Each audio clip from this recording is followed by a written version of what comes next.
I don't take. Well, there's a lot of Nicks in my life. The big Nick is actually way bigger than the nickname.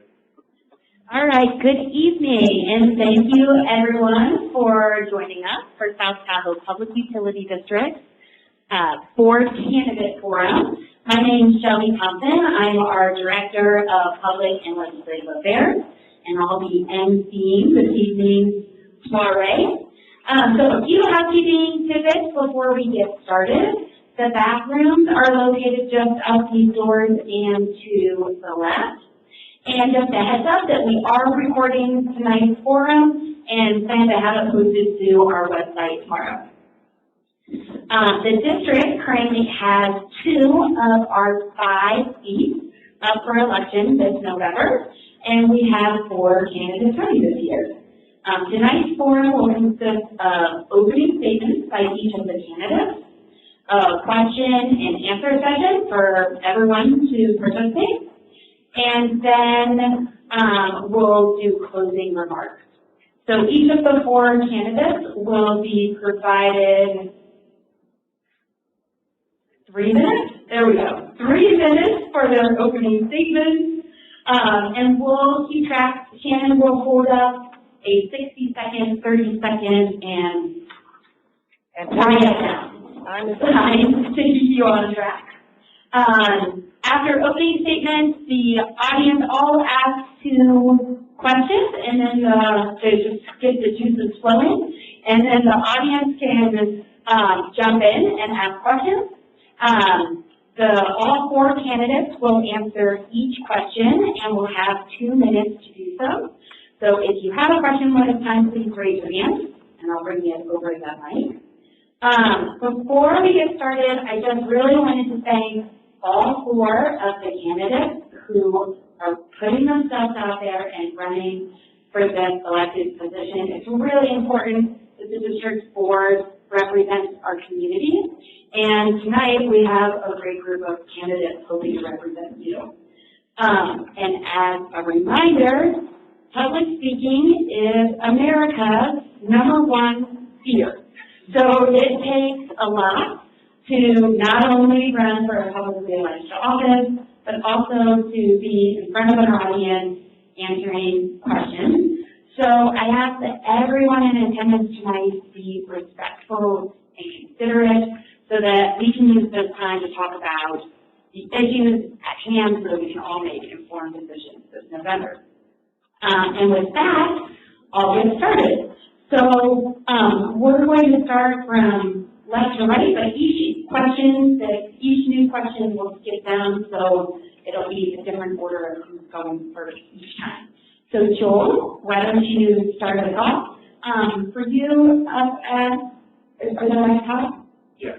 The mics are hot, so just pull the microphone a little bit closer to perfect. And you can get going. All right. Good evening, everyone. My name is Joel Henderson. I am grateful to be sitting here before you this evening as a candidate for the South Tahoe Public Utility Board of Directors. For those of you that don't know me, I've been fortunate to call South Lake Tahoe home for the majority of my life. After college, I returned to this beautiful town because of its incredible sense of community. And I'm proud to be raising my family here today. My connection to the South Tahoe Public Utility District actually began at a young age of being a door hanger for the district. That early experience sparked my passion for the public service and taught me the importance of community engagement. Since then, I've built a career in the private sector, working for Barton Health as well as an IT consultant, gaining the skills and experience needed to tackle the complex challenges we face today. But beyond my professional background, my greatest motivation comes from deep-rooted belief in serving this community. As we all know, many in our community are struggling with the current economic struggles.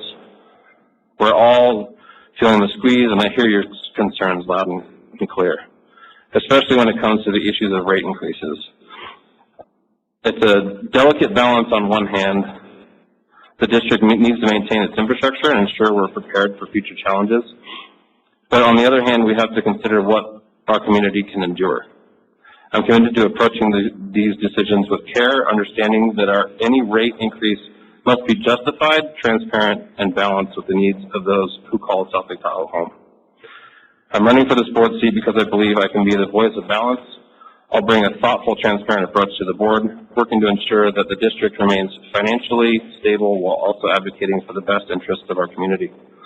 I know the fine line we have to walk when it comes to budgets and the impact on the ratepayers, and I'm ready to work hard to find the solutions that work for everyone.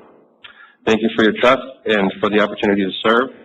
Together we can build a stronger, more sustainable future for South Lake Tahoe.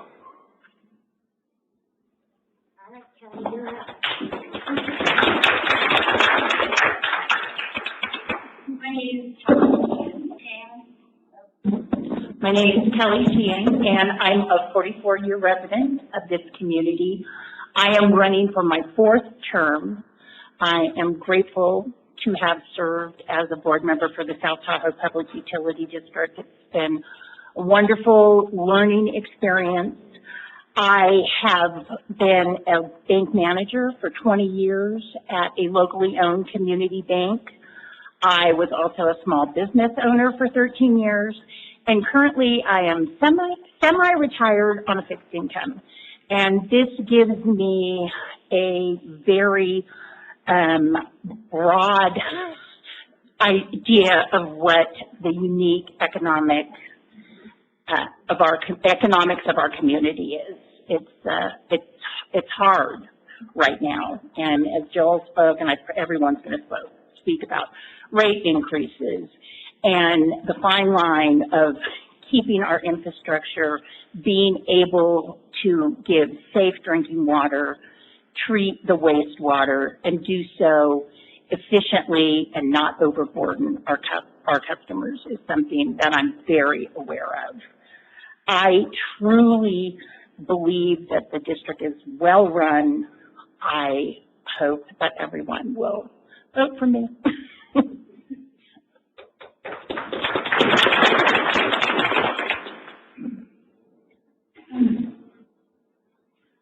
I'd like to say thank you for everybody showing up so that we have someone to speak to, and I believe I know almost everybody in the room, and anyway, thank you for that. I served on the board from 2009 to 2022, and during the end part of that, the last term, I took a job as an airline pilot for Alaska Airlines, and in 2022, I got the bright idea to switch carriers, and I moved to United. So at that time, I decided not to run again because of the conflicts that I faced as a pilot at the bottom of the barrel. I couldn't control my schedule, and I found that it would be irresponsible to run again. So I did not. Last year, I retired from flying. I got a call from some people that I know that are developing the chateau up at State Line, and they asked if I would come help them. So I took that job, and that's what I've been doing since October of last year.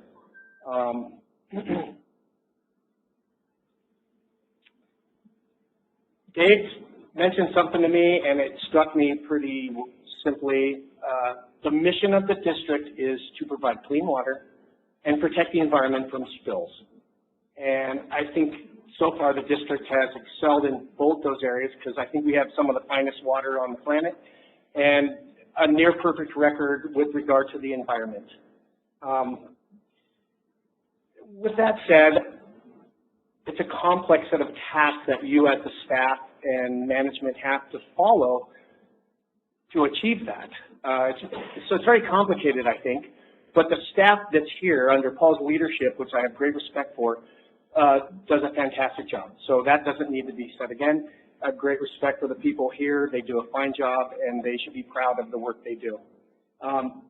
I took the time about a month ago, maybe. I met with Paul, and I met with Andrea. And I did that so that I could bring myself up to speed on any pertinent issues,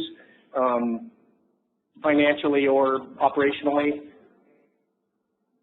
And I found there were none. Sorry, I'll make it quick. What I bring to the board is experience. I mean, I have 13 years as a board member. I think that all of you, most of you know my track record and know how I think and react to situations. I'm thorough. I look at both sides of an issue, and I always represent the ratepayers in alignment with the needs of the district. And I thank you, and I appreciate your support.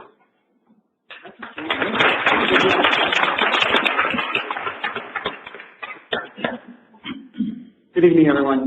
My name is Seth Dowlett. You probably don't know me. I'm a newcomer in the Tahoe scene here. I've been here 3.5 years full-time with my wife and my dog, Ruby. I came from, most recently, Seattle.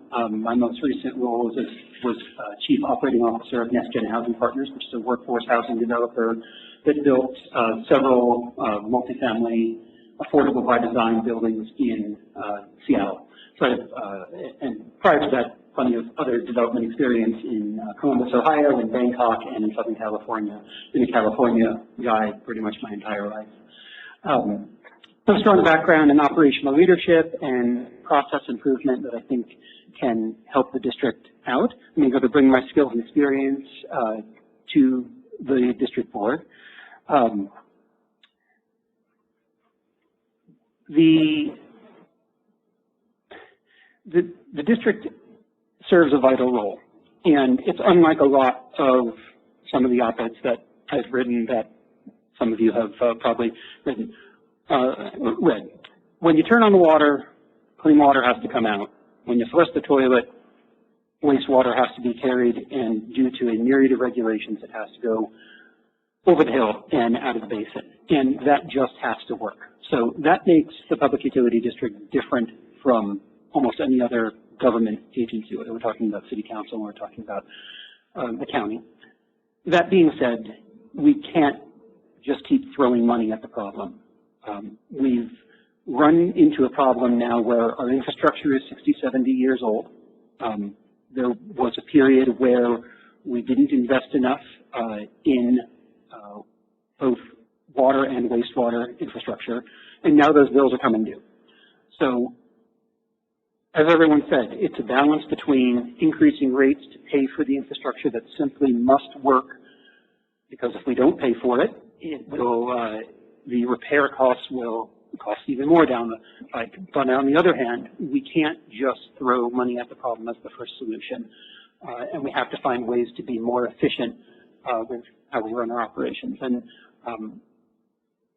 I had extensive nonprofit and for-profit board experience. The role of a board of directors is to oversee management and indirectly the employees of the district, and I hope to bring my record of accomplishment both on the legislative and the process improvement and operational sides of the district, and I look forward to answering all of your questions. Thank you for coming tonight.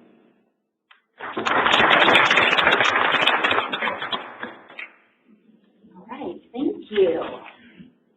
So I've got a few questions prepared, so I figured I'd start with Sue and then hand it off to the audience.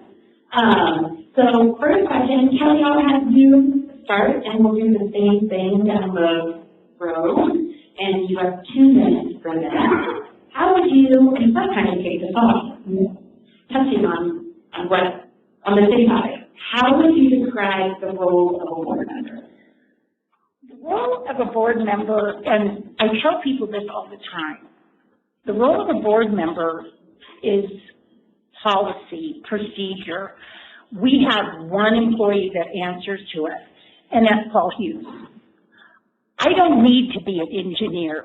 There are plenty of engineers here. There are, we have a chief financial officer. Not to say that we shouldn't be aware of what staff is doing and how things are being, put into place. But it's not our job to micromanage this district.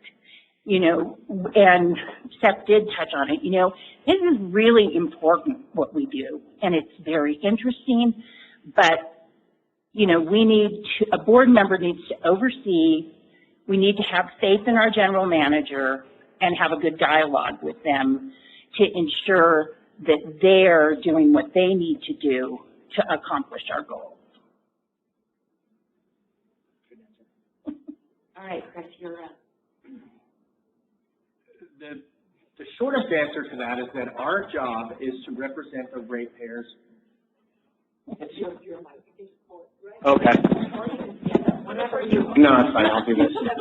Our job is to represent the ratepayers that elect us as their voice in the financial oversight between the expenses and the rates. So, I mean, that's our primary and basically our only function is to make sure that the money's going where it should, that the rates are fair and consistent and able to pay the bills with it, and to be the voice. The role of a board member, as I said in my opening statement, is to oversee management, make sure that we have set goals for them and measure their achievements against those goals. Indirectly, the management of the public utility district manages the employees, so goals and expectations, both financial and operational, need to be set and monitored and maintained and executed upon. And as Chris said, it is also to be the eyes and ears and voice of the ratepayer and make sure that their money and that is paid through their rates is being spent as effectively as possible to keep the water flowing, to prevent leaks, and to keep the wastewater going where it needs to go. Yeah, it's going to be kind of the same thing, but yeah, it's obviously the number one is for the ratepayers, making sure that we're doing what we can for the ratepayers, and when things come across as far as being approved and things like that, making sure that we're doing our due diligence, researching what's being done, making sure that we're looking at both sides of the aisle of what's happening, whether it's budgetary or things of that nature, policy, like Kelly said, and just making sure that we're being an advocate for the ratepayers as well as for the employees here at the district. So, yeah. All right, moving on to our next question. Chris, we'll start with you. As a board member, how would you represent all the district's customers versus just the small percentage of people that comment or complain to you?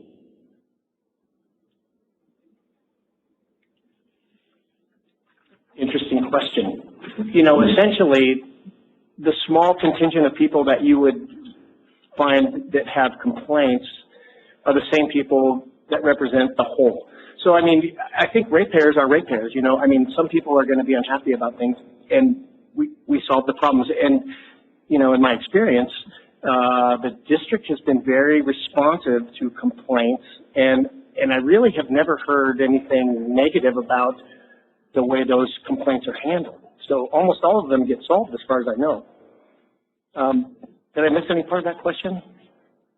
It would kind of I'll repeat it ambiguous. so you can make the call. As a board member, how would you represent all the district's customers versus just a small percentage of people that comment or complain to you? Well, I think my track record shows that I've done that. I think I've always looked at all the ratepayers in the decisions that we make as a board member. So I think that answers the more complete question. Thank you. I think it's important to listen to the loudest people in the room, but it's also important to listen to the people that aren't in the room. And one thing I forgot to say in my opening statement is thank you for coming tonight. This is a pretty political deep cut. I've been at some of the city council forums and some of the Measure N forums, and they are very well attended. But it takes folks like the ones that are sitting in the audience that really care about their community, really care about their public utility district. So I want to thank you for coming. Obviously, people with complaints need to be heard, need to be addressed, need to, my first approach with that is assessing the validity of their complaint. Is there someone complaining just to complain, or do they have, is there some case validity behind their issue, and then dig in and get some answers for them. To get beyond the folks that complain, it's a matter of community outreach, and I know that the public utility district tries their best to be present in the press, be present at events. I personally go to most city council meetings. I go to a lot of community events. I'm out in the community, so I make myself available, shake hands, and try and talk to people when things aren't going wrong. And between combining the two approaches and being available and being out in the community, I think I can address both the people that have a problem and the people that don't want to maybe vocalize that. Thank you. Joan? Yeah, we have to represent the ratepayers as a whole. So making sure that when, like I said, when things come through and we're approving things, especially based on a rate basis, doing that due diligence and the research and making sure that we're looking through and knowing what we're going for and that it's efficient and feasible, especially in the times that we're in right now. And so making sure that we're not just listening to the loud ones, obviously, but I find it actually more efficient to talk to the ones that don't bring up issues. And again, like Seth said, the community outreach, the talking to people, making sure that we're in Instagram and Facebook, you guys do a really good job at getting things out there, especially like that big blowout up towards state line. Just keeping the ratepayers informed. I thought obviously the boil water was very forward-looking, and it didn't seem to be necessary, obviously, but just making sure that everyone's represented so that they have a voice because they put us here. So. All of what everybody said. But I think that our community, what I have found, is very unique in my life here. I've had the opportunity to know the wealthiest people. I've had an opportunity to see people at the bank I worked at that were struggling, who never thought they could own a home in Tahoe. And it's a big cross section, and like I said, it's so unique that if you just listen to people and listen to what their lives are like and what is important to them, then you'll be able to represent everybody. And of course, the squeaky wheel always gets oiled. That's just the way it always is. But I agree with Chris.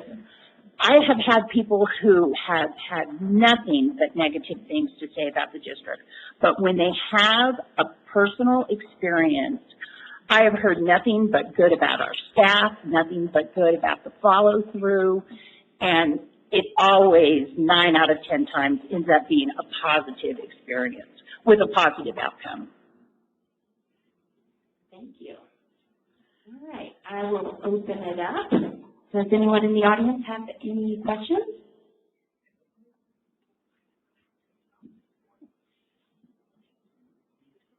Yeah, can you please say your name? Sure. My name is Robert Harlan. What's your approach towards balancing rate increases versus the needs for maintenance new facilities? If you don't sometimes increase rates, then you're kind of taking something down the road. What's your approach towards that balance? Thank you. So that's starting with you this time. Yeah.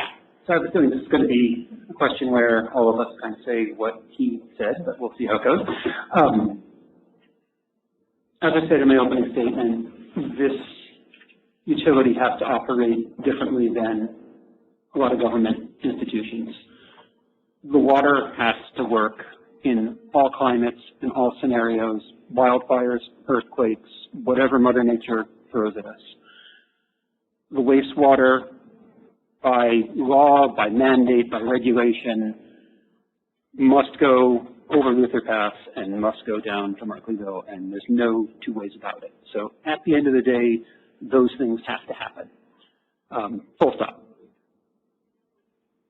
There are 3 ways that the district can get money: directly from ratepayers through increased rates, and anyone that says that rates don't have to be increased is lying to you.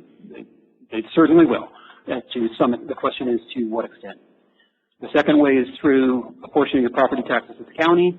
That is a political minefield that will take decades to resolve. And the third way I like to call is money from heaven. We need to get grants, low interest loans, beg the state for money, get money from outside the basin.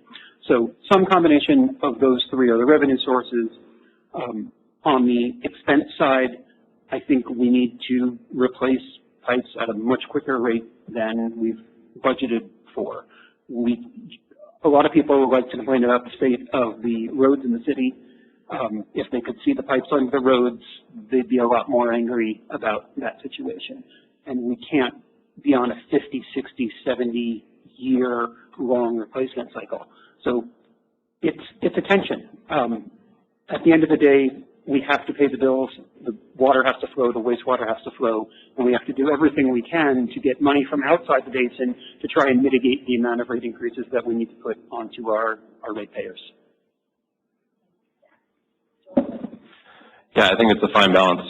Obviously, if the infrastructure is crucial to the operation, you know, like you said, like everyone has said here, turn the spigot on, not your faucet on, you got to get water. And if you flush your toilet, it's got to go away. So there are obviously certain things that can be nice to have, but also things that are system critical.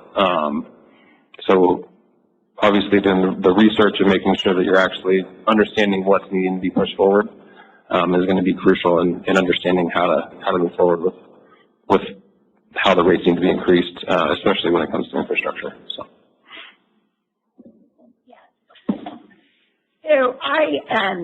during my time on this board, I have always been a proponent of moderate, consistent increases, and that hasn't always been the case.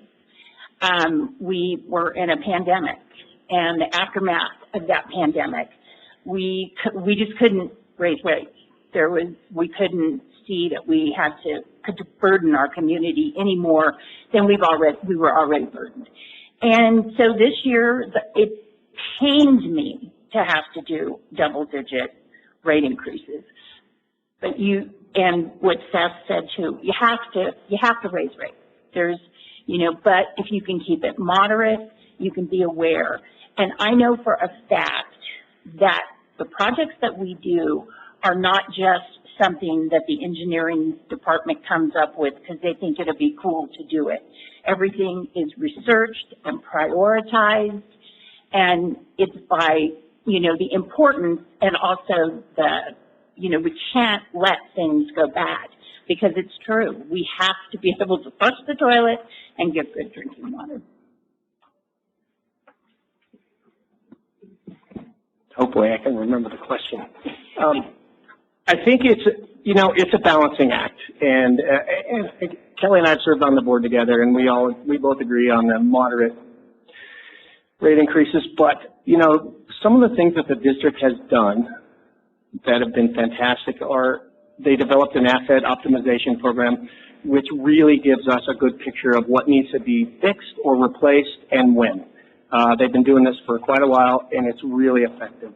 I think that gives us a fairly clear picture of what has to go when. And so that's where the rate increases have to be weighed with the information that we're given by the staff. We'd all like to keep them small, but if you have got your flyers in the mail from Liberty, I think they're proposing like a 49% rate increase on our electric bills. It's like Seth said, it's part of life. We have to keep the district solvent so that these repairs can be ongoing forever, and water lines are never going to not be needing replacement as long as we live. So it's a balancing act, to answer the question directly. Thank you. All right, next question. Anyone have one? All right, please state your name. Hi, everybody. My name is Bill. Thank you for being here tonight. In a community as susceptible as ours to the effects of climate change, do you think there's anything that the utility district can do to give target solutions there? What else? Starting with you, Mitchell. yeah, I'm going to go back to the statement that Chris said that we need to serve fresh drinking water. and get rid of the wastewater. I think doing that at the ability of keeping climate change, controlled, I think that the district does a lot of things in the right manner. But there's certain things that just don't make sense when it comes to a rate perspective. So if you were to put some project in there that is going to cost the customers an astronomical 49% increase like Liberty's doing, it doesn't seem feasible, especially on the small scale that we are, to do something like that when we're literally just concerned about what comes out of the spigot and what goes down the toilet or down the drain. So it's, again, a fine balance. You obviously want to be on that edge of making sure that you're doing the right thing, but also just making sure that the ratepayers are not getting gouged at the price of putting something in place to help that cause. So, And I would agree with what Joel just said, because it has to pencil out. And we currently have a solar project underway, and I give kudos to Director Exline and Ron Sos, who have kind of been the cheerleaders for this project, and for Julie in our engineering department. But it pencils out that we can go we can have the solar, it'll be a great resource, and it will also save the ratepayers money. And I agree with Joel saying, we can't just do something. A small thing that we do now, if we purchase any vehicle or any piece of equipment, an electric option is always looked into. Unfortunately, because of the kind of work that we do and the kind of vehicles that we need, it's not always available. But we have definitely moved in that direction. But once again, I just want to say it has to pencil out. It has to be cost effective. Thank you for the question, Nick.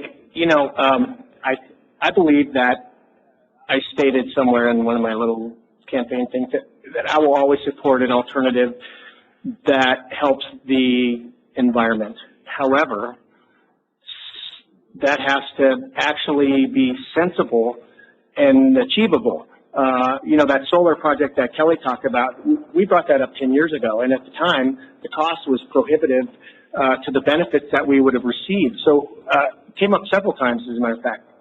We would look into it, it wouldn't work, we'd table it.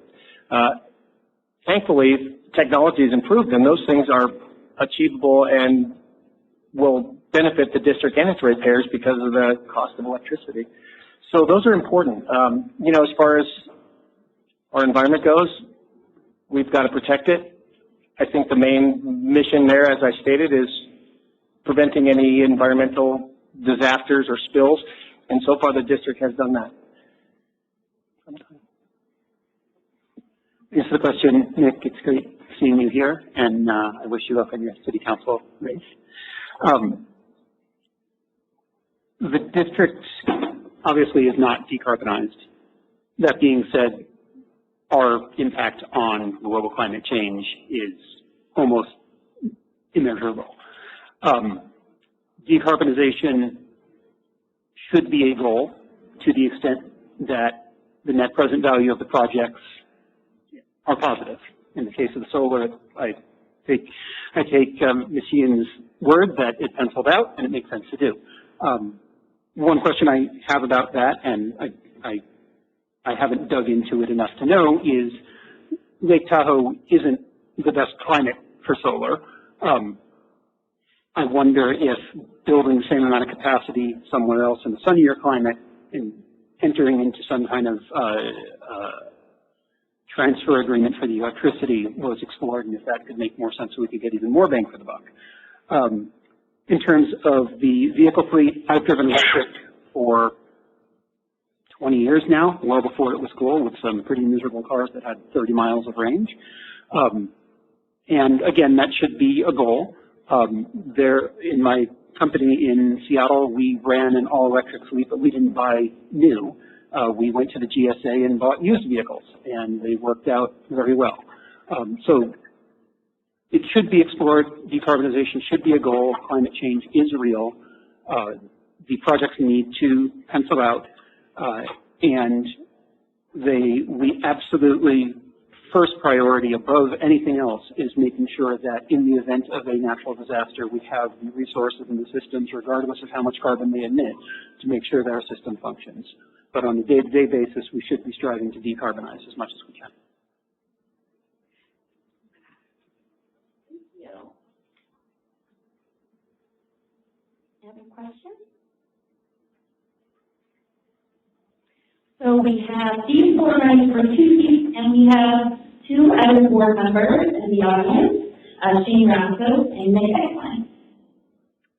Wonderful to see everybody today. Great for coming out. You're all doing a wonderful job, I mentioned that. You know, I know it can be challenging sitting up there, so I was trying to think of a question as I was sitting here that might, you know, pose some interest with the people running. So my question is in regard to Tahoe keys and any potential future incorporation of the keys into STPUD system. And your thoughts on that? Thanks, Nick. So just a little context. So the district is the largest water provider in South Lake Tahoe with almost 50,000 hookups. The Tahoe Keys Water District is run by a property owners association, and there has been discussion between our board and their board about potentially them becoming a part of our system. So, a little background, and I think Kelly, you're up first. Okay, good question, Nick. And one thing that no one has said about our water system is that we're a quilt. There were a whole bunch of individually small family or whatever owned type of water companies, and we took them over, and then we worked that into our system. So that's one of our big issues as far as infrastructure.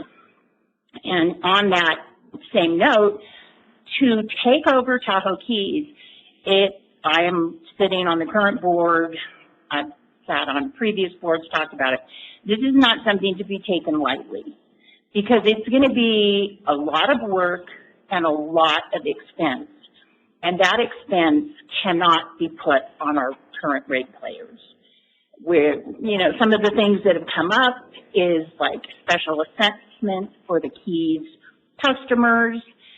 And so my feeling is there's probably benefit to Tahoe Keys residents for us to do so, but it does need to be very well thought out, and it cannot be put on the backs of our ratepayers.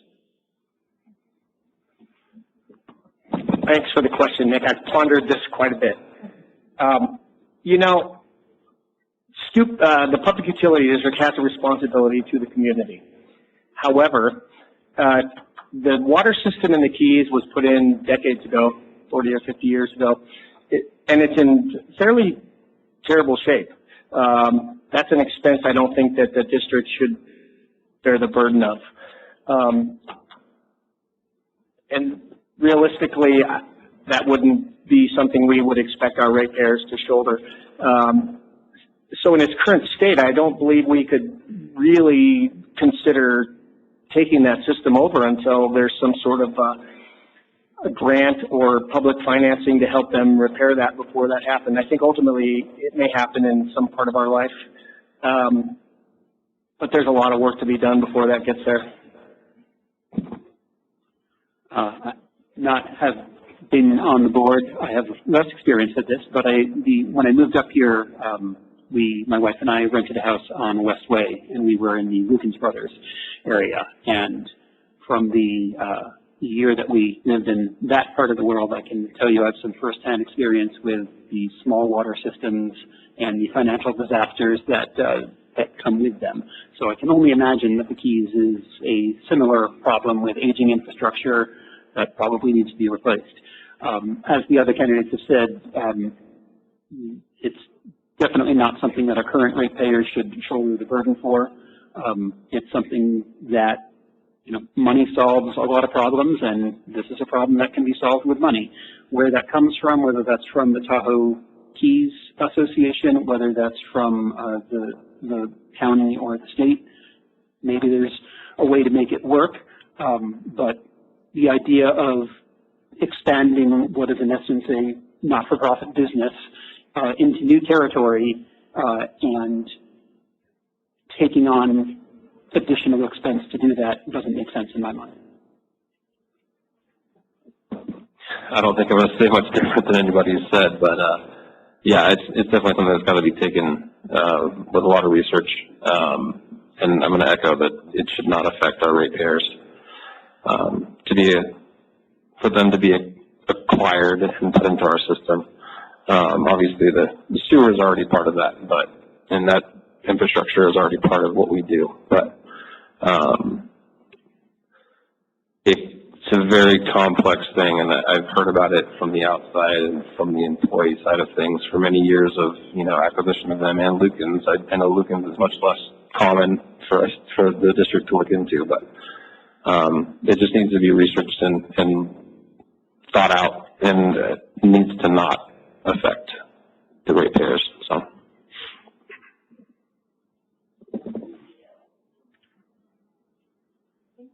Back on now? I think it's back on now.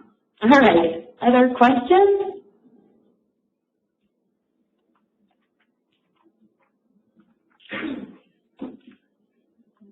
State your name, please. Jessica Henderson. Sitting here listening to you all speak, of course, on the topic, it's inevitable that by the last person, you all have a similar idea. And I think you're all here for the betterment of our overall. One thing I did notice listening to all of you tonight is you all do have very different backgrounds professionally. So I'm curious what each of you think you bring to the board with your professional background. Great question, Jeff. All right, let's see. Kelly started last, so Chris, we'll start with you.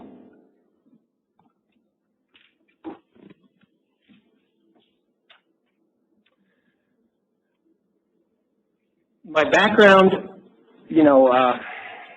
first off, I've been here 62 years. So in that time, you get to know very intimately the community, the needs of the community. And during those years, I spent a great deal of time in building construction, both commercially and residentially. So I have a fairly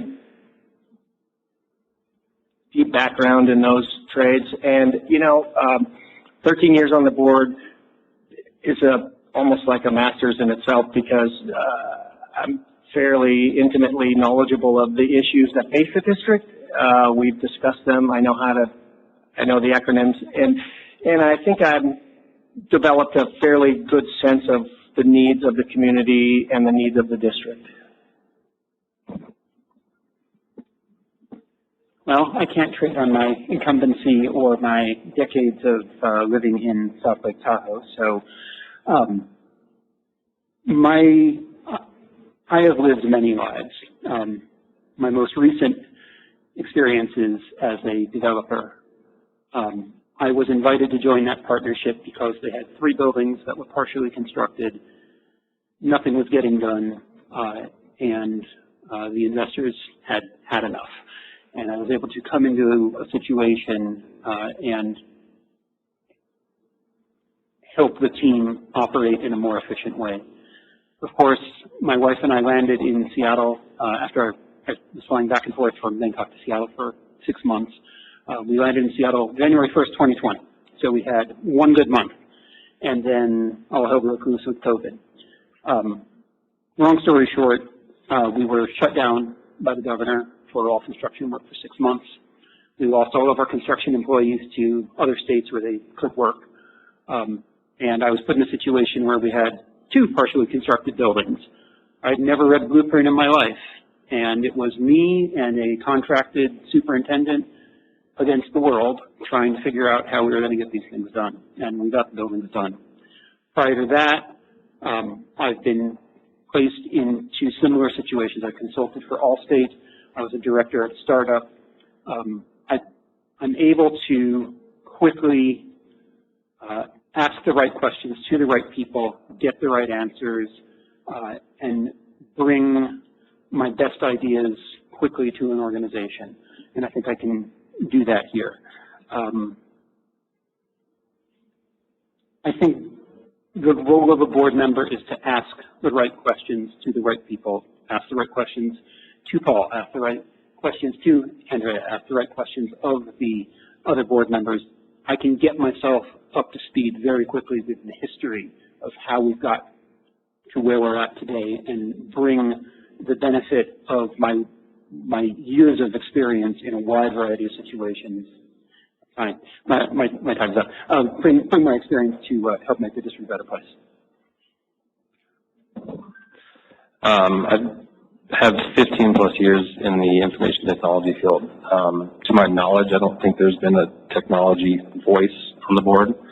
And I don't know a business that runs currently without IT at the forefront. I mean, we have some of the most powerful computers in our pockets right now. So, and obviously the district here has an IT department. So, and they bring things forward to the board to be passed or not passed. So having that understanding of things, I think, gives me a good perspective of how it's going to work for the district, and also understanding that maybe there could be a different way to do it. I do listen and take in very well, and I'm pretty quick on my feet to be able to offer up new ideas or new information. I've worked in the public utility district for a while, and I've also worked in healthcare for quite a while. So I have a vast knowledge of IT as it comes from that standpoint. So I think it'd be good to have a technology insight under the board. I took a tour was with Phil Trella, and he informed me of the mass computer high tech of just the generator that's sitting out in the parking lot. And the fact that now mechanics have to come with that computer savviness to be able to actually work on and function those devices. And for instance, the SCADA system that runs throughout the entire infrastructure. Those things are something that I understand, and I understand how to help the district move forward with things of that nature. So the bulk of my career was in banking, and locally that allowed me to meet a large cross-section of our community. For 13 years, I ran a bar and restaurant, which was very different from banking, but once again, a cross-section of people. And now, as I stated, I'm semi-retired. I'm on a fixed income. I have a lot of friends who are also newly retired, and we're all trying to figure out our way. I think that my background, I'm a very good listener. I listen to what people have to say. I raise my kids here in this community, and I am very much an AYSO mom. I want everybody to win.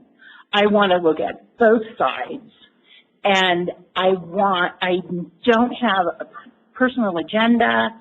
I want what's best for the district and what's best for our ratepayers, and that's what my experience and my life experience has given me.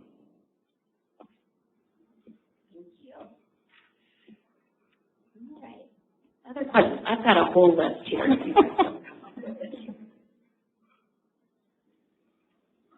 I want to introduce yourself in the title. Can you hear me? How about now? Okay. Magic fingers. My name is Julie Ryan. I'm the Business Engineering Department Manager. And so my question for you all, first of all, thank you so much for running and putting yourself out there. We really do appreciate it. My question for you all is, STPUD is one of numerous agencies within this community. We all have different priorities, and sometimes those priorities are not in lockstep with each other.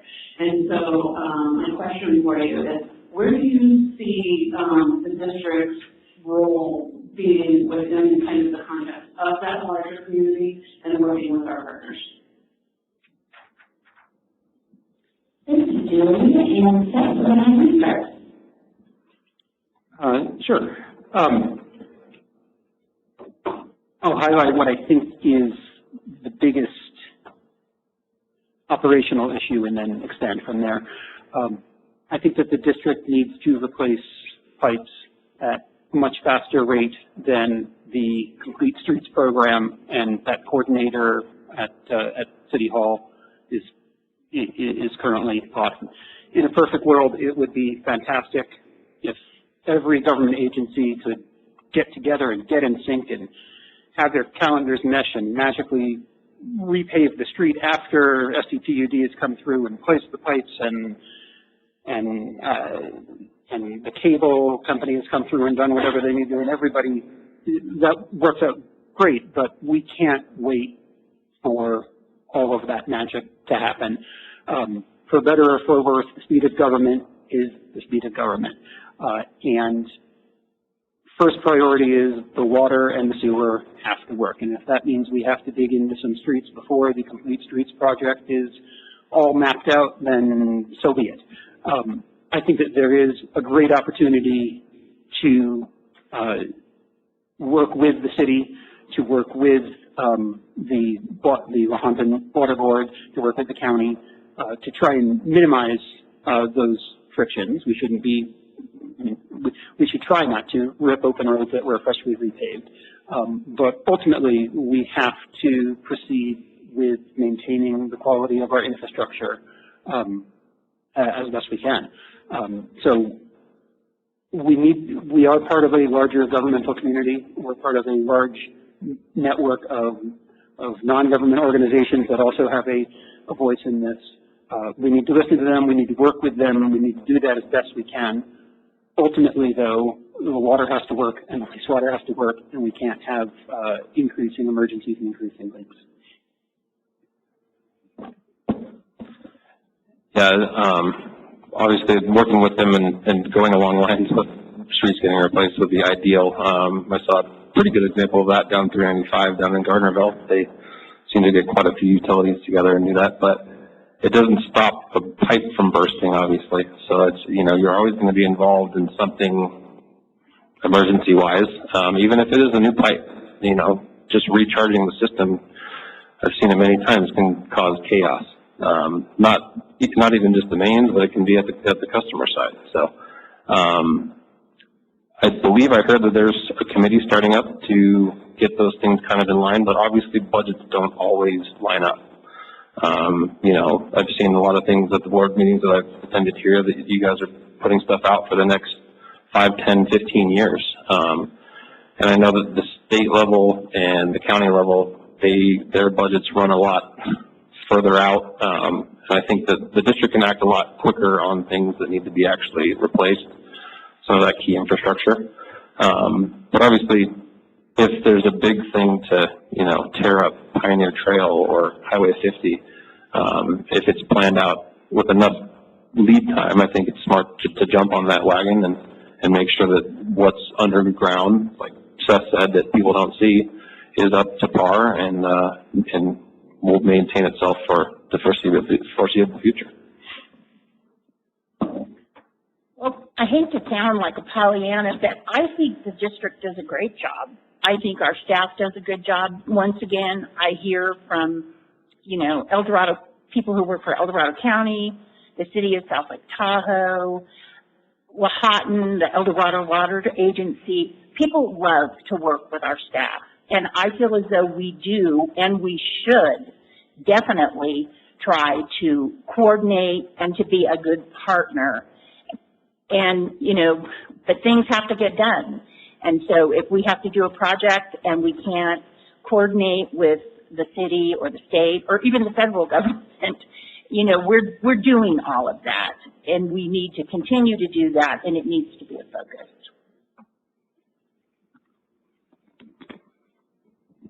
I think the role of STPUD is, as a community partner, is actually already in place. Most of the relationships that the district uses with the city, Lahontan, TRPA, they're very good. And Paul has, to my knowledge, done a great job maintaining those relationships. You know, I think the city as a whole is a great partner to have in working together. You know, there's certain situations that, you know, Joe and I have coffee about once a month, and we just spitball ideas all the time. And there's plenty of goodwill between the two groups to be as cooperative as possible. I think there's things we can still do, but again, those are just spitball ideas that we have. You know, as far as being a partner in the community, I think we're doing a fine job. I agree.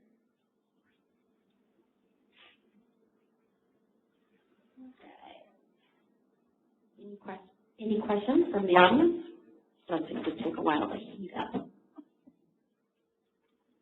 right. You want to introduce yourself and your title? Yeah, I'm Mark Silas, Water Resources Manager here at the district. First of all, I want to say it's great being on this side, being the one asking you guys questions. But my question is, so like Kelly mentioned earlier, we have this water system that was kind of cobbled together in the 1960s from a variety of different small water companies. And it was one that kind of more happened than it was designed. And it's all aging out at the same time.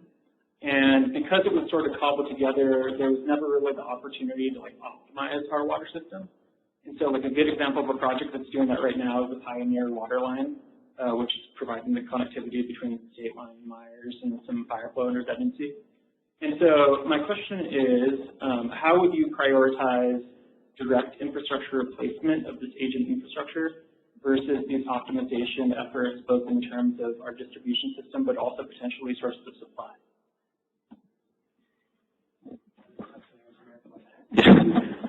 I will answer that to the best of my ability. I do not have an engineer's mind.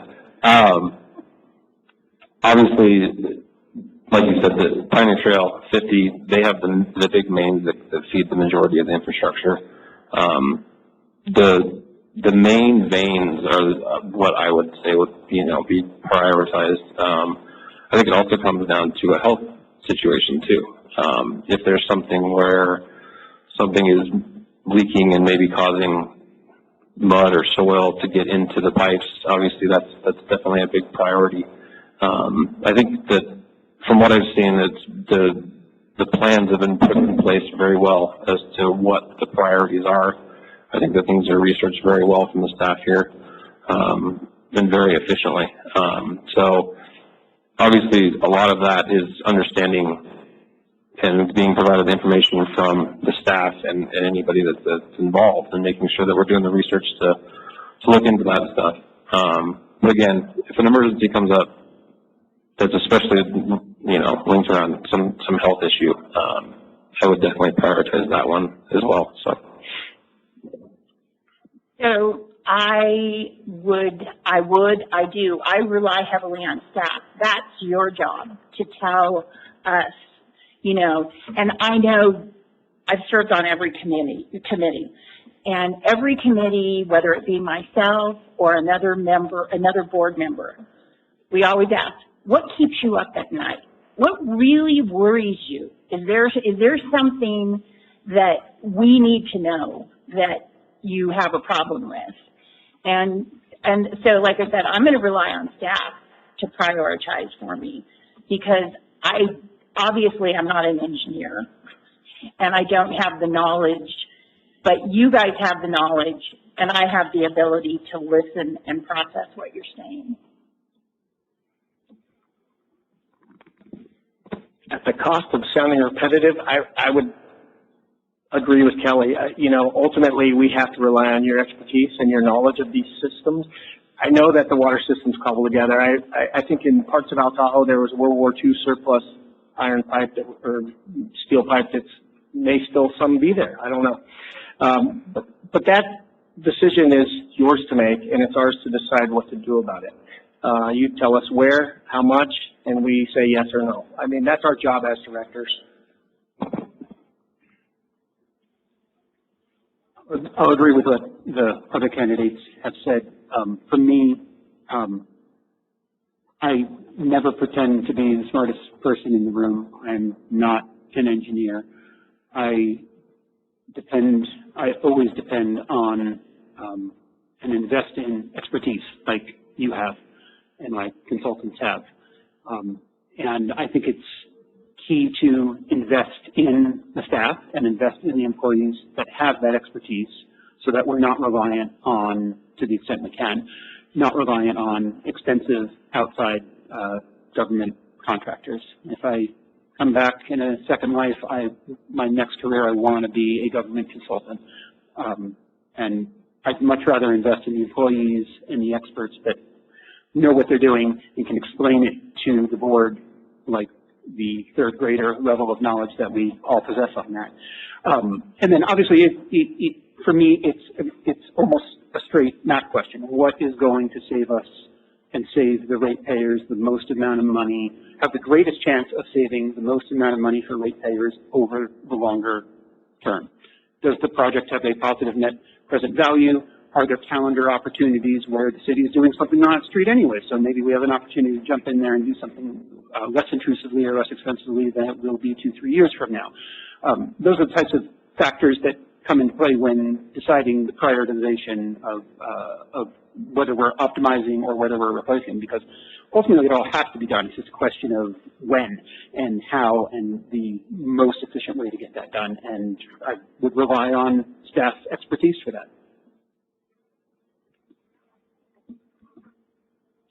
Thank you. Next question? Don't worry, I have some. All right. How do you approach situations where differing opinions or priorities exist? And what strategies would you use to foster consensus? Kevin, I think we're starting with you. Okay. You just have to listen, and you have to listen, and you have to be respectful. You have to understand that people have very differing ideas, but it doesn't necessarily make your idea bad or their idea bad. And I feel strongly that as board members, you need to have a very respectful and a very collaborative spirit, because it can get contentious, whether it be with our community members or with each other. And I think all the boards I've been on, everyone is always respectful and collaborative, but you have to listen. You have to listen to what everybody says, and you definitely can't disrespect someone's opinion. I believe some of the best decisions are made when there are two opposing sides of any issue. It gives people the opportunity to plead their case with the information that we have. And so, in my opinion, that's a good thing, right? If we all agree on something, that means we're probably not thinking outside the box. It happens occasionally on the board when we were there, but not always. I think information is your friend, and the more information you have, the better the decision, and the more likely you are to come to an agreement on something in the middle. And I've never found a problem that didn't have an answer, at least not to this point. As a general approach, I lead from behind. I listen to what others have to say before I speak, because I often discover that I don't know as much as I thought I knew going into it. I'm also not afraid to ask questions until the point of exhaustion. If I seek to understand things before I try to arrive at decisions, and I will listen to anyone that wants to talk to me until they are blue in the face, so that I understand both their opinions and their set of facts that are leading to that opinion. I've brought to every position that I've held a sense of humility, and I bring to my life that I'm a perpetual student. I'm always learning new things. I'm always hungry for more knowledge. And listening to folks that have had different backgrounds, different opportunities than I've had has been something that always has enriched my opinions and my ability to lead organizations that I've been a part of. And I would bring that here. Obviously here, I'm a little bit more assertive because I'm trying to earn your vote and I'm trying to make a case for myself. But listening and learning and is step one for me, and that applies to everyone from all backgrounds, so and all viewpoints before I form my own. Yeah, I'm gonna echo what Chris said. If we all had the same opinion, I don't think anything would be evaluated well from the ratepayer standpoint. So having different backgrounds, all of us, you know, different stages of life and all that. So making sure that we're obviously working as a team, but you need to research what's being put in front of us. You know, you shouldn't come to any meeting unprepared, especially if it's at the cost of approving or denying something based on what's happening. So obviously you want to have a united front, but if you're not questioning what's being said or what's being put in front of you, you're probably not actually researching or listening to what's happening. And I do like to speak up when I hear things that maybe don't really line out well, but I also listen and make sure that I'm understanding what's being said. And like many staff members, I don't know what you do day in and day out. So taking the knowledge that's provided and making sure that maybe I understand it, but someone else doesn't. And I think that's, again, where my technology background will come in handy to kind of bring it down to that third grade level to make it understood by, you know, a lot of us IT people can't really put things into perspective a lot for the public, but I actually pride myself on that ability. So.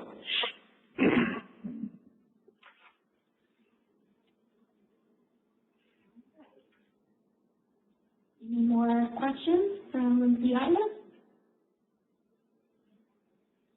Great. Yeah. I'll go again. Go for it, Nick. Thank you. This is Nick Spiel again. Thank you all for your answers throughout the evening. You know, I noticed a lot of common themes, maybe some similarities between a lot of your answers. And so to try to see if we can differentiate, is there something that you think makes you stand out or makes you different from some of your peers on a data set?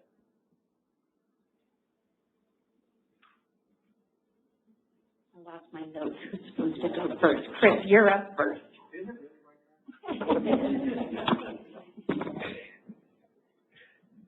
You know, I think that we're going to have to repeat ourselves a little bit, but to be honest, what makes me stand out is my ability to be fair. I think I've always proven to be able to listen and make sound decisions based on the information that we have. I don't know if that makes me stand out. I think I have a fair amount of common sense. I think my mind is fairly analytical. And I try and make sure I have all the information I need to make a good decision. And that's really what's important. Whether we all say that or I say that, I think it's important. So you want to throw some punches, Nick, huh? I think what sets me apart, the biggest contrast I can draw, and I'll start by saying I have great respect for all three other candidates up here, both as people and as candidates, and I honestly, truly wish all of us the best. I don't see incumbency as an asset in this race. I see one of the reasons that I'm running is it should not have been a mystery that our infrastructure was getting older for 20, 30, 40 plus years. The district did not take full advantage of historically low interest rates. It did not take advantage of lower construction costs pre the inflationary cycle that we've gone through. And it's put the district in a tough spot. And it's not only this district, and it's endemic in a lot of government institutions. But it should not have been a surprise that our infrastructure was going to be at the point where it is today. So I don't see incumbency as an issue, as a benefit. I bring a business person's perspective to what is ultimately a business. It's a municipal, it's a non-for-profit business. It is a municipal institution, it's a government institution, but ultimately it is a business. And I have many years of experience in both small and large, both for-profit and non-for-profit business leadership. So I believe that that's a contrast between me and the other candidates. Another strength I have is advocating with other legislators at higher levels of both state, county, and local government. I'm frequently at city council meetings, at board of supervisors meetings. I've met personally with Megan Dolly, who is our state representative, soon likely to be our state senator, and have relationships with those folks. So when I knock on the door, they might not love me, but they know me. And I think that that also is a contrast I have with the other candidates. I feel like I'm repeating myself, but my technology background is definitely what puts me apart. Obviously, business owners, most of us are long time, and I think it's good to also have fresh eyes on stuff, but that technology input has not been really at the forefront of the board. So that's a big thing I think I bring to it, because I can look at it, maybe there was something that could have been put into the project that is maybe helping things along the line. So, and I'm also, like I said, I'm a good listener. I like to research things. I like to make sure that I'm talking along the lines of the things that matter, and making sure that we're looking out for the ratepayers. Gosh, I don't know what sets me apart from everybody else. I feel like I'm repeating what everybody else says, but I am a very good listener. I do like to be prepared. Joel kind of touched on it. I don't come to the board meetings unprepared. We typically get our agendas for the next Thursday's board meeting on the Friday prior. I go over the agenda once, and then I look at it at least a couple more times. And I don't want to waste time at a board meeting. I will reach out to the staff member who's presenting if I have questions, if I can't understand what's going on. We can pull things from the agenda. So I think preparedness, and I think also the fact that even though I love to talk, in this realm, I just like to listen. I really like to listen. I like to make an educated decision. And I do think experience does matter. I think it helps.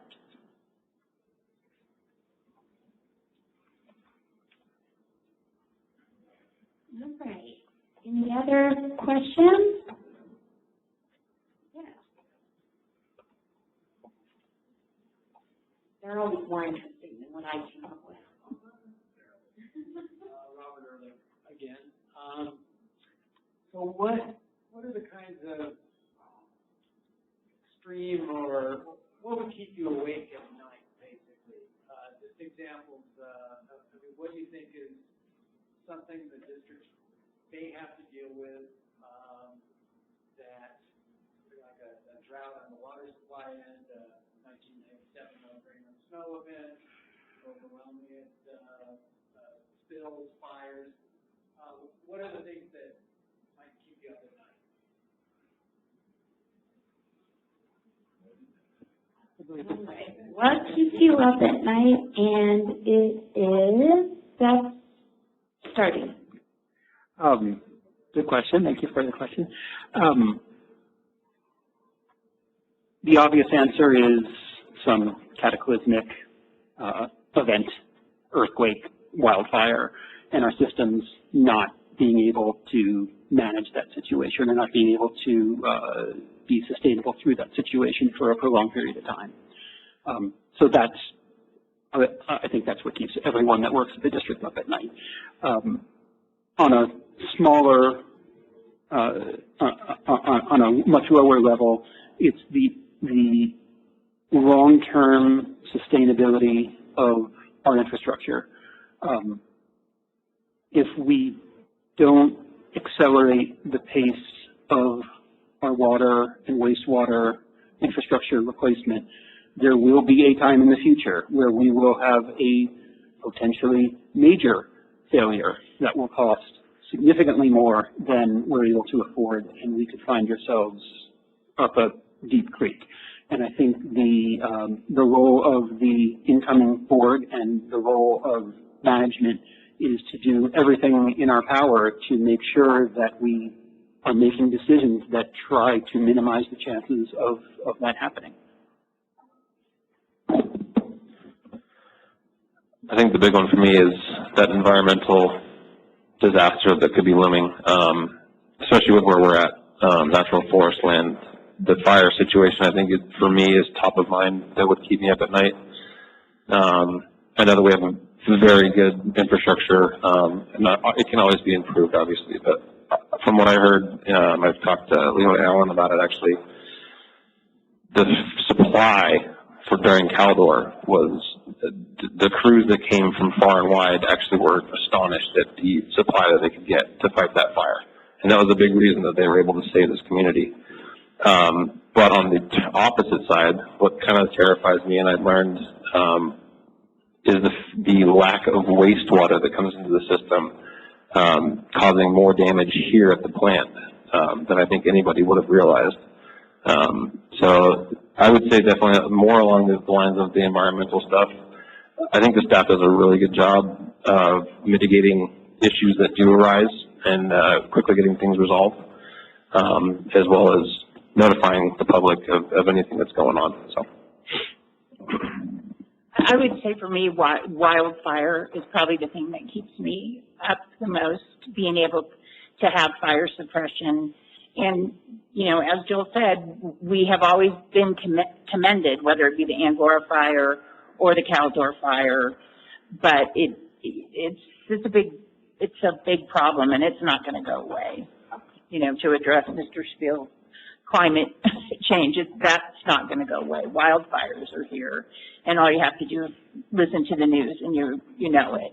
And I think that's big. And also, a big sewer spill in our lake is very troublesome. You know, that's always looming out there. So that is something that we need to focus on, and I think we do.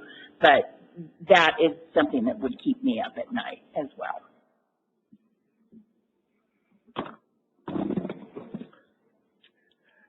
I think since you're putting me on the spot, I think if there's one thing that would probably bother me, it would be a large-scale communication interruption. You know, I mean, there's been a couple instances in the last couple months where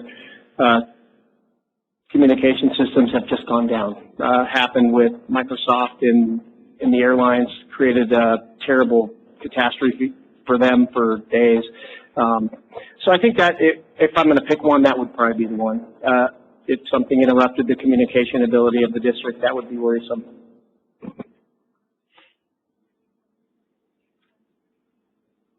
Thank you. We have time for maybe one or two more questions. All right. It's not a hand raise. Yeah. Deal. All right, I have one. What are your goals and priorities for this term if elected as a board member? And what approach would you take to see them implemented? And how would you get them done? What are your goals for this term, this 4-year term, and how would you make them happen? What we've been talking about a lot, obviously, is the infrastructure. But I think being someone new that would be on the board, I would obviously do a lot of listening, especially within the first 6 months to 12 months, and just ingesting how the board works, how things function, and providing input where I can put it in.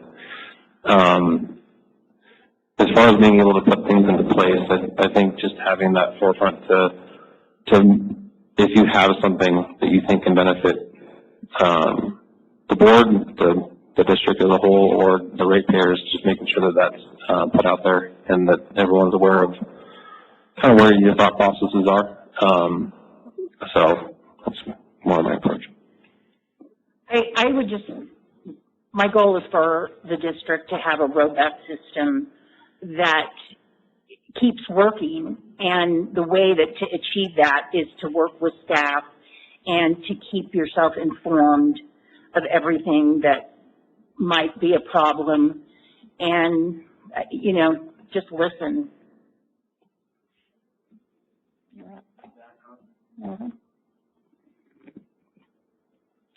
Goals and priorities. So I believe the goal here is to represent the ratepayers in their best interest. That's first and foremost. Priorities for me, you know, I spoke with Paul and Andrea, and there aren't a lot of super pressing issues with the district at this point. I think in my experience in the past, some of the more sore spots are, you know, any kind of legal, I don't know how to put that. I would try and avoid those. There's a couple instances in my past where we entered into a dispute over something that turned out to be a lot more troublesome and problematic than it appeared at first. So I would try and avoid those things. Again, you know, going back to every problem having an answer, they all have an answer. So maybe there's a different answer than litigation. And I'm not going to get specific on that. How to get it done, I think you work together as a board to listen to what the staff has to tell us and make decisions in the best interest of the community.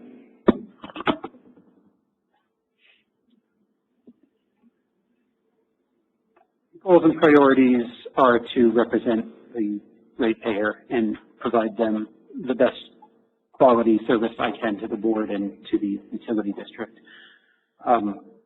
Initially, that's going to be a lot of listening and a lot of learning. Questions that I have, a lot of which are buried in the closed board sessions, have to do with labor negotiations with the unionized workforce and the non-unionized workforce.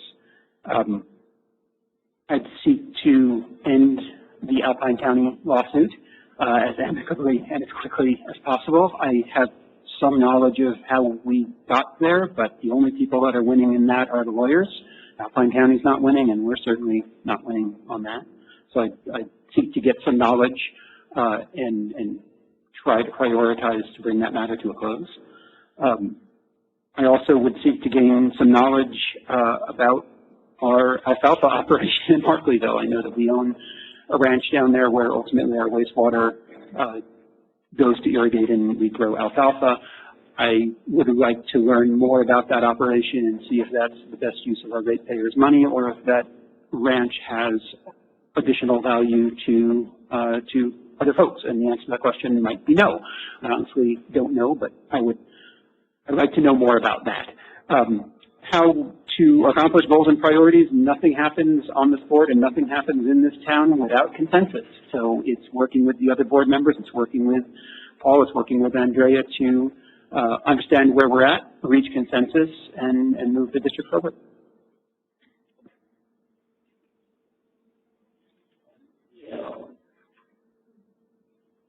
Any last questions before we move to closing statement? Julie's got one more. That wasn't finished. That's kind of what I'm not. I'm kind of thinking about this as I'm talking, so bear with me for a second. That last question prompts me to go a little bit deeper on goals and priorities. This is kind of a pitch that's followed by a question. Tomorrow night we will be having our public meeting and strategic advisory group meeting for the recycled water strategic plan that staff has been working on for the last 4 years. It's been a while. And it's really been focused on the future of our facilities in Alpine County. And so the question is, so first of all, I encourage anyone to attend and join us to learn more. My question is, there are numerous aspects to our facilities out there. They are technical, they're environmental, they are interpersonal. There's a lot of relationships and things out there. And I'm wondering what you as candidates think is our number one kind of challenge for the ongoing success of those recycled water operations out there. That's the biggest challenge. Julie? Anyone remember that? Yes. Yeah, that is a very good question, Julie, and a very good pitch to get a room full of people tomorrow as well. There's a lot of challenges out there, and as Seth said, it's a big property. Is there something better that we could be doing to utilize it? But the biggest challenge is that if there comes a time where the ranchers who we provide water to no longer want that water, the recycled wastewater, because we're not going to be able to just use it for alfalfa. There's going to have to be, and so that's what you guys have been working on, alternatives for that. But to me, the biggest challenge is if the ranchers didn't want the water. And times are changing. You know, families that have been ranchers for 200 years, the kids don't want to be ranchers. They want to subdivide, and our water won't be going there. So I think that's the biggest challenge, to have some good alternatives to if that comes to be.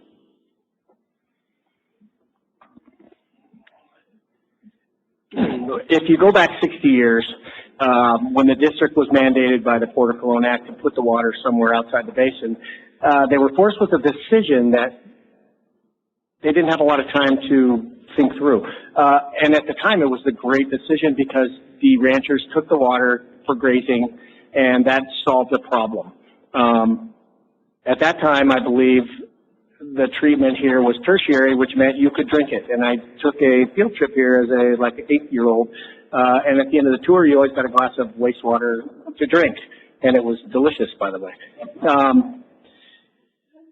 And going forward, you know, if that agreement with the ranchers is set to expire sometime in the near future. I don't know exactly when because I can't remember. So the district has to have a place to put the water, and that's what the alfalfa is doing there. Whether or not the staff finds a way to go back to the tertiary treatment and get the order to ship it off the hill rescinded, I mean, that's all very speculative and very complex, and I can't answer that question. But I mean, until there's a better answer for where to put the water, I don't see any alternatives, either keeping it here or you can't put wastewater into the state of Nevada, so they can't even put it into a place where it actually could be used. So at this point, that's fairly limited. So my answer is I don't know what the wastewater future is yet, but it's been ongoing for decades. I agree that the current situation, we're mandated to move water out of the Tahoe Basin, wastewater out of the Tahoe Basin, over to Luther Pass, the ranch, I guess by, and also I'll start by saying if it's possible, no less than nothing. That's my level of knowledge with this. So this is definitely a topic where I will rely on the experts and the 4 years of work that you and your team have put into it. At some level, we're director candidates. At some level, we're politicians, and politics is the art of the possible. There are no shortage of levels of bureaucracy in the state, and no shortage of laws and regulations, both inside the Tahoe Basin and outside the Tahoe Basin, to deal with water and wastewater, and most of them come from a good place. Our options are very narrow. And it's a combination of working within the frameworks that exist and meeting with stakeholders and trying to expand that window. And that's something I would try to do as a director. As I mentioned before, I've met, most talking about affordable housing with all different layers of government in the state. I haven't met anyone from Alpine County. There's not many people down there, so it won't take long to find someone involved in that government. But it's something I'd set myself out to do, and I would pledge to be at your side at those meetings, both the technical ones and the political ones, to find a way forward. ultimately, it will be a holy war to have wastewater enter any part of the basin. We will all long be gone before that will happen. And we're not going to, we can't put water into Nevada, and we're not going to build new infrastructure to pipe wastewater over the Sierra Nevada. So we don't have much of a choice. It has to go over Luther Pass, and it has to go down towards Markleyville, and we have to figure out a way to make that work. And there's a technical level to it, there's a political level to it. Part of the role I would bring as a board member is the political side of that, to try and bring a solution. Yeah, as soon as I heard that question, all I thought was the ranchers. I mean, the expansion down in Gardnerville and Minden has been insane just in the time that I've been here in 34 years, like that. But, yeah, that's the biggest thing I think that scares me is the rate that those lands are being sold off and turned into homes. You know, I'm sure many of us have seen, like, oh, there's non-potable systems that are watering irrigation for the middles of roads or even backyards. But obviously that infrastructure is not in place. And so a lot of the ideas that were put forth on that presentation, I was at that board meeting, I thought they were very good. Obviously we have to work with the powers that be, Lahontan and everybody else, you know, Alpine and anywhere it's going to go to make sure that we're doing the right thing and able to get it out of the basin at the rate that it needs to be. So. I think there's a question in the back corner.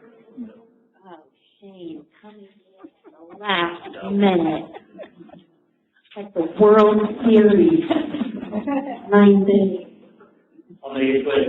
Shane Holmes is a STPUD board member. Thank you for coming out and putting your names out there and participating in this forum. Really good to hear what everybody has to say. Quick question. Over the last 5-6 years, what are some of the positive things that the board has done, in your opinion, that has benefited our community and our ratepayers? What are some of the things that we're doing to help secure and make more resilient our infrastructure? All right, and Chris, I think you're up for this one. What are we doing good? Well, I think a great achievement was that you put Paul in as the general manager. I think he's the perfect person for that job, and I think his leadership will speak for itself. And Andrea, as far as CFO, she left though.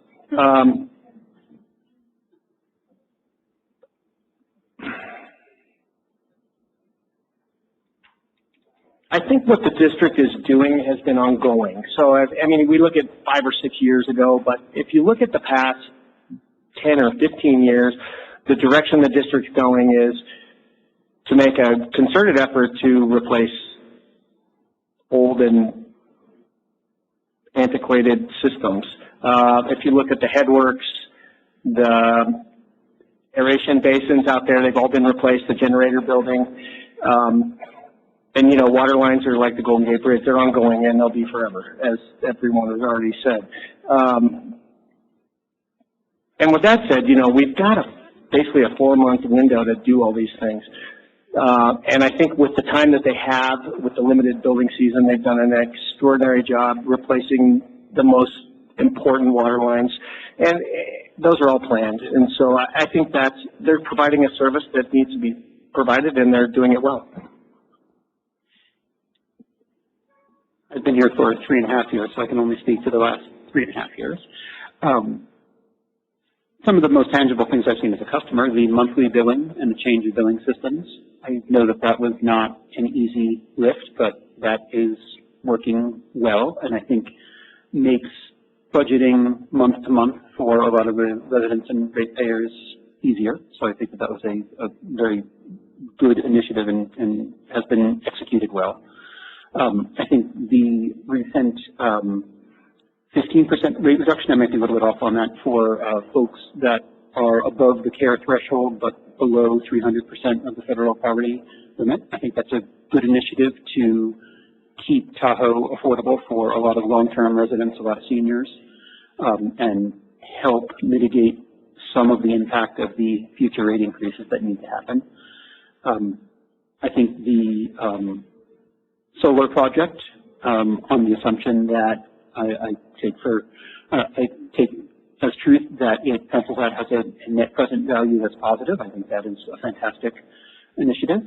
I think investing in the staff and the employees and having the expertise of people that like to come to work every day and work hard and bring their best selves to sometimes what's a very challenging, very dirty, very behind the scenes occupation and utility, I think is very good. The folks that work here bring their best selves, and that includes the board members and management. And I think that their work often goes unnoticed by the general public, but I think that they've done an excellent job by and large. Yeah, I think a lot of it's been said, but obviously focusing on the infrastructure with those acquisitions of many different utility districts and setting that forward, and obviously always keeping, it seems to be that the board always keeps fire at the forefront too, and making sure that infrastructure upgrade is accommodating that, because the trees are not getting any less. We don't, they do some cleanup, but it's not like fire is not coming. So, and then obviously sticking with the conservation side of things, and really moving forward with initiatives of that, but also not at the cost of the ratepayers. I feel like it's been a really good balance that the board's done to make sure that we're doing things on a conservation basis, but and improving those things, but making sure it's not too much at the cost of the ratepayers, but at an understandable rate. So I think everybody touched on what I would touch on too, but I think that the board has really worked with staff. I think that we have some great employees. I'm very happy with Paul as general manager, and I think I like to take a little credit for that. Fire suppression and the solar project, I think that's great. And once again, I give kudos to Nick Exline and Shane Romsos for, some of us were a little skeptical, and it really did pencil out. Julie was great with that. So I would say the solar project is probably one of the bigger ones for me, because my mind had to be changed a bit.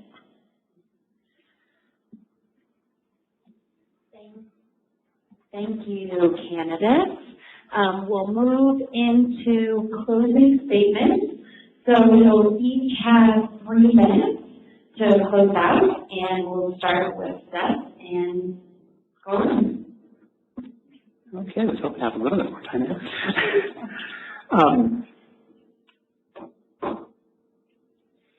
I guess I'll close by stating why I'm running and why I hope I can earn your vote. I'm running because I genuinely care about the community. I put myself out there in a lot of op-eds that hopefully some of you have read. I go to most of the city council meetings. I have the luxury of not being able to have brought a workforce housing project to fruition in South Lake Tahoe. That is an ongoing goal. But in the meantime, I like to invest in my time and my efforts in the community, and I hope to bring my best self as a board member to the Public Utility District. I think that my expertise in business and operations and process improvement is a unique feature that I bring as a candidate. I think I bring a longer-term focus than some of my fellow opponents. I'm very concerned about where the future of our wastewater, as we discussed the future of a recycled wastewater, because we're very penned in, and I think that is going to need a state-level mediation or a state-level solution to bring to fruition, and I pledge to work on that with some of the relationships that I've built. I also want to emphasize that I have a lot of learning to do, but I have plenty of experience being placed in unfamiliar situations, learning the ropes quickly, and finding ways to do things more efficiently, which in this role means mitigating the worst of the pending rate increases. At the end of the day, execution at this utility is all that matters. The water has to work, the wastewater has to go over the hill, full stop. And it has to work when there's a blizzard, and it has to work when there's a wildfire, and it has to work when there's an earthquake, and we have to depend on the expertise and the knowledge and the dedication of management and employees to accomplish those goals.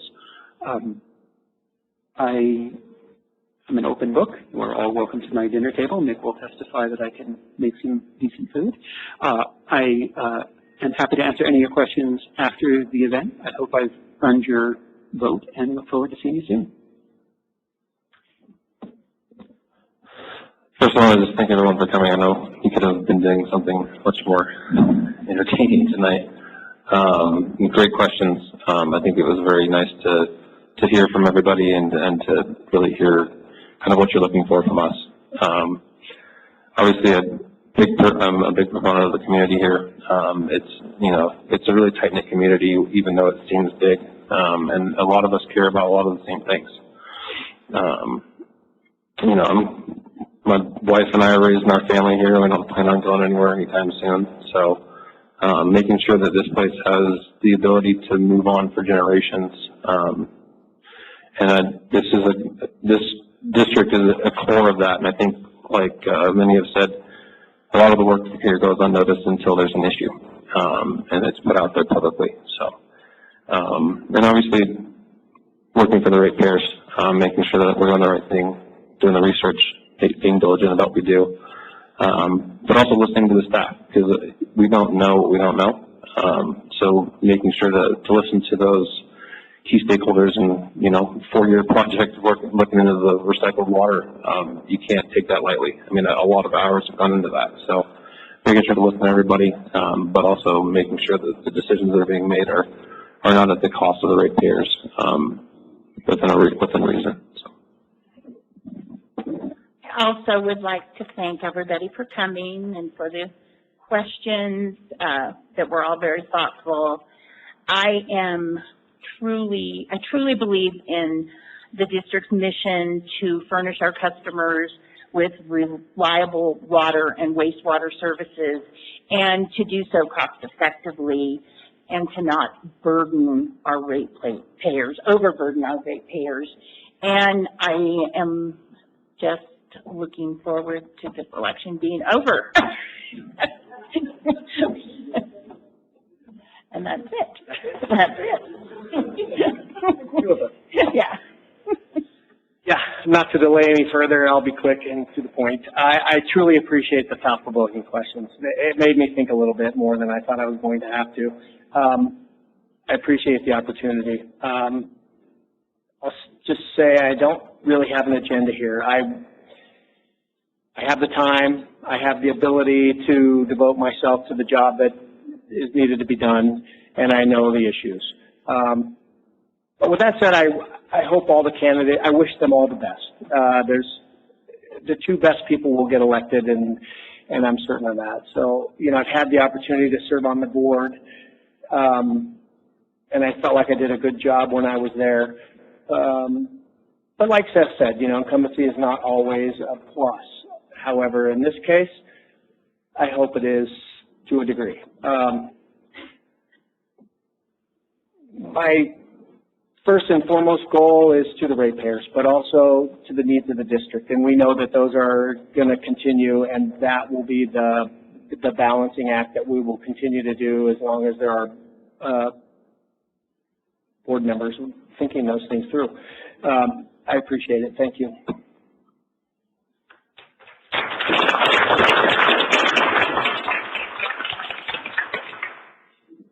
All right, that concludes our evening. Thank you, all 4 of you, for putting yourself out there to answer any questions. Voting is coming, your ballot should be at home, and please grab some snacks before you head out. Thank you, Shelley.